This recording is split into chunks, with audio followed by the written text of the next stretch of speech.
مرحبا بكم في قناتي الحياة في صورة.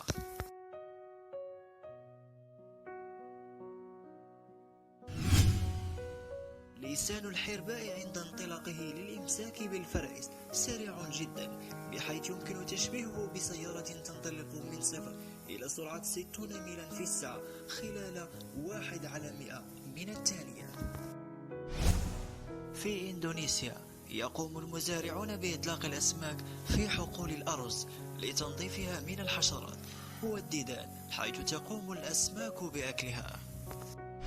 من أغرب الأسماك هو ماكروبينا ميكروستوما، وهو نوع يعيش على عمق حوالي 600 متر إلى 800 متر. تملك قبة شفافة مملوءة بالسوائل على رأسها، ويمكن رؤية عدسات عينها من خلالها.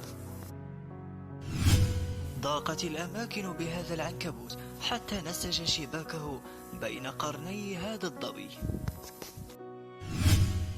ليس كل الكسور نهاية، قد تكون بعض الكسور حرية. حقنة من القرن ال17. الأم ظل الحياة.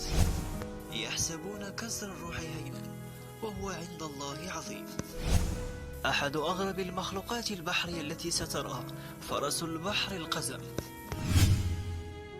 من هنا مر فنان، ولم يكن السفر قرار بل خيار.